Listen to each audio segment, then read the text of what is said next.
अस्सलाम वालेकुम my YouTube family, कैसे हैं आप सब। सबसे पहले खुशामदीद मेरे न्यू व्यूवर्स और न्यू सब्सक्राइबर्स को।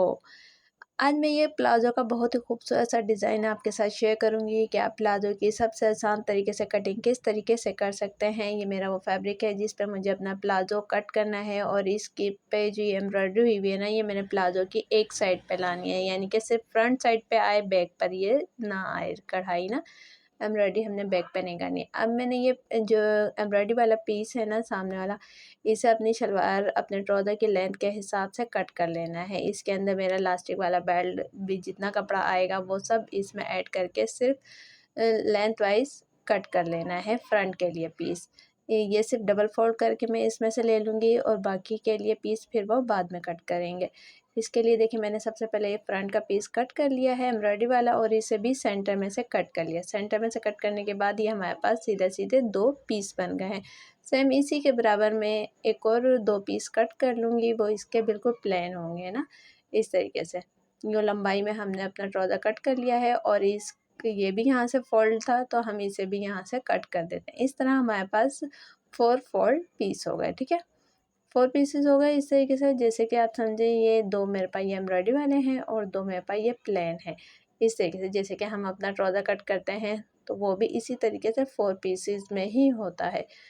अब इसके बाद इसकी लंबाई और लंबाई तो हम ले चुके हैं नीचे से कि आप पोंचे इसका जितना रखना चाहें। मैं इसको थोड़ा लूज़ रखूँगी तो मैं इसके पोंचे का 11 इंच पर निशान लगा लूँगी। दोनों तरफ से हाफ इंच चल जाएगा तो 10 इंच आ जाएगा। ऊपर से इसके क्रॉच एरिया जो आसन की सिलाई होती है वो मुझे 15 इंच इसका तैयार चाहिए आसन, लेकिन ये कि मैं 15.5 चाहिए, लेकिन ये कि मैं 15 की बजाय इधर मुझे इसकी छोटी सी एक कली जिसे रुमाली कह लें उस टाइप मुझे इसका घेर थोड़ा सा ज़्यादा करना है, तो मैं 5 से 6 इंच अपना ये फैब्रिक का यहाँ से निशान ज़्यादा लगा लूँगी आसन के लिए। आसन का निशान लगाने के बाद ये जो हमारी गुलाई है ना, पोंचे से लेकर यहाँ आसन तक आपके पास अगर शेप पट्टी है तो आप उससे दे लीजिए यहाँ की गुलाई, नहीं तो ये इसी तरीके से सिंपल दे लीजिए हल्की सी गुलाई इस तरह।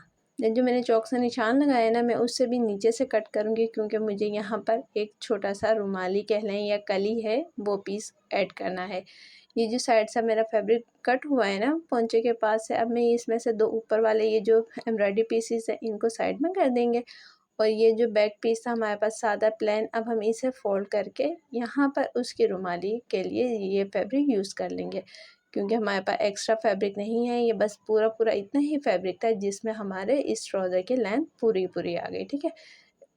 इस तरीके से हम इस पीस को यूँ फोल्ड कर लेंगे। फोल्ड करने के बाद दोनों पीस है ना हमारे ये, इन दोनों को यूँ फोल्ड करके इस तरह यूँ तिरछा कट कर लेंगे। देखिए ये इस शेप में हमारे पास ये पीस कट होगा। कट होने के बाद मैं आपको बताती हूँ कि आपने इसको किस तरीके से यूज़ करना है ताकि आपको ईज़िली समझ आ जाए। ये चीज़ हमारे यहाँ इस तरह स्टिच होगी, इससे हमारा एक घेर 2 से 3 इंच बढ़ जाएगा, ठीक है। इस तरह हम फिर यहाँ से इसके बाद में कटिंग कर लेंगे अपनी रुमाली की कि कितना हमारे पास एक्स्ट्रा आई है ना रुमाली। तो अब मैं आपको बताती हूँ कि आपने इसे स्टिच किस तरीके से करना है। ये हमारे पास दोनों फ्रंट के पीस हैं, बैक का पीस फ़िलहाल हम साइड में कर देते हैं। बैक को भी उसी तरीके से स्टिच करेंगे जिस तरीके से है मैं आपको फ्रंट दिखा रही हूँ। फ्रंट का एक पीस लेंगे, इस तरीके से मैंने इसे बिछा दिया है नीचे और दूसरा पीस इसके बराबर में और बीच में हमारा वो छोटा सा पीस जिसे रुमाली के लिए या घेर के लिए कली है उसका यूज़ करेंगे। इस तरीके से इन्हें नीचे घेर से लगाने शुरू करें, ऊपर तक ले जाएं और दूसरा पीस ऊपर नेफे के पास से लगाते हुए नीचे तक ले आएँ। इस तरीके से ये दोनों पीस स्टिच हो जाएंगे। सेम इसी तरीके से हम इसका जो बैक वाला पीस है प्लेन, वो वाला भी स्टिच कर लेंगे। ये बैक वाला पीस भी हमने इसी तरीके से सेम उसी मेथड के साथ स्टिच कर लिया है जैसे कि हमने फ्रंट पीस स्टिच किया था। देखिए यहाँ पर भी इसका वही तरीका, बस इसकी साइड की सिलाई है जैसे कि ट्राउज़र में साइड की सिलाई लगती है। अब बस आपने इन दोनों पीस को फ्रंट और बैक दोनों पीसों को एक साथ पकड़ना है और यहाँ साइड की सिलाई सीधी उसी तरीके से लगा लेनी जैसे कि हम ट्राउज़र में लगाते ही हैं, ठीक है। इस तरीके से हम इसकी ये दोनों पीस को पकड़ के सिलाई लगा लेंगे। इस वीडियो में आपको समझाने का मकसद ये कि अगर आप सिर्फ फ्रंट पर एम्ब्रॉयडरी लाना चाहें तो वो किस तरीके से सिर्फ फ्रंट पर आ सकती है और अगर आप फ्रंट और बैक दोनों पर लाना चाहें तो वो तरीका भी मैं आपके साथ शेयर कर दूँगी।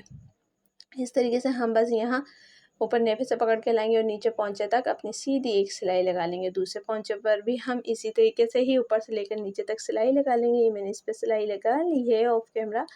इस तरीके से दोनों साइडों पर सिलाई लगा ली। सिलाई लगाने के बाद हम इसमें लास्टिक का यूज़ करेंगे। लास्टिक के लिए हम इस तरीके से अपने वेस्ट के हिसाब से लास्टिक ले लेंगे और फिर उसे राउंड में इस तरह एक बेल्ट तैयार कर लेंगे। लास्टिक की वीडियो ऑलरेडी मैं अपने चैनल पर अपलोड कर चुकी हूँ, उसका लिंक मैं आपको डिस्क्रिप्शन में दे दूँगी, आप वहाँ से देखकर लास्टिक लगा सकते हैं। देखिए मैंने लास्टिक के बिल्कुल सेंटर में एक सिलाई लगा ली है ताकि हमारी लास्टिक फोल्ड ना हो और अच्छे से हमारी लास्टिक इसके अंदर सेट रहे।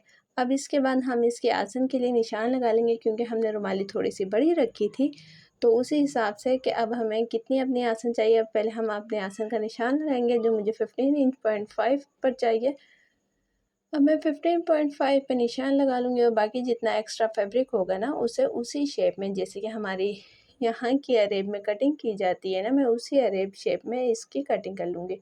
तो मैं यहाँ पर 16 इंच पर निशान लगा लेती हूँ। इसी में मेरा सिलाई का मार्जिन भी आ जाएगा, क्योंकि मुझे 15.5 इंच चाहिए। अब यहाँ से फैब्रिक को अच्छे से पकड़ के फोल्ड कर लेंगे और यहाँ घेर में जो हमने ये कली डाली है रुमाली, इसके पास से जितना भी एक्स्ट्रा फैब्रिक होगा ना उसे हम अच्छे से सेट करेंगे पहले फैब्रिक को, और फिर वो पीस हम सारा कट कर देंगे। ये हमारा ऊपर का निशान है जहाँ तक हमें अपना आसन स्टिच करनी है ना। अब बस हम यहाँ नीचे से इसका सारा एक्स्ट्रा फैब्रिक कट कर देंगे। नीचे से ज़्यादा लंबी रुमाली लगाने का मकसद यही था कि अगर घेर में थोड़ा सा भी इजाफा हो सके तो वो अच्छी बात है। यहाँ से फैब्रिक थोड़ा सा मेरा ख़राब हो गया, इसे हम फिर से कट कर लेंगे ताकि इसकी गुलाई अच्छे से आ जाए। इस तरीके से हमने इसकी यहाँ पर अच्छे से गुलाई दे ली है। गुलाई इसी शेप में हम इसकी सिलाई भी लगाएंगे। उससे पहले हमारा ये बॉटम वाला हिस्सा है पोंचों का, इन्हें आप डबल फोल्ड करके सिंपल इस तरीके से फोल्ड कर लीजिए। चाहे तो एम्ब्रॉयडरी के साथ साथ कर लें, लेकिन मुझे एम्ब्रॉयडरी से नीचे से फोल्ड करना है, क्योंकि मैंने ये कपड़ा भी अपनी लंबाई में लिया था। इस तरीके से मैंने इसका नीचे का डबल फोल्ड कर लिया है फैब्रिक और इसके ऊपर एक सिंपल सिलाई लगा ली है। सिलाई दोनों पोंचों में हमने इस तरीके से लगा ली है, दोनों का बॉटम नीचे से रेडी कर लिया है। अब बस इसकी साइड की फिनिशिंग वाली सिलाई लगा लेंगे। फिटिंग की सिलाई अब साइड की जब भी लगाएं तो इसे डबल ही लगाया करें, क्योंकि अक्सर धागा खिंच जाता है, हमारी यहाँ की सिलाई टूट जाए तो दूसरी सिलाई हमारे पास हो वो वक्ती तौर पे ख़राब ना हो हमारा ट्राउज़र नीचे से। इसलिए कि आप जब भी यहाँ की सिलाई लगाएं तो डबल ही लगाया करें।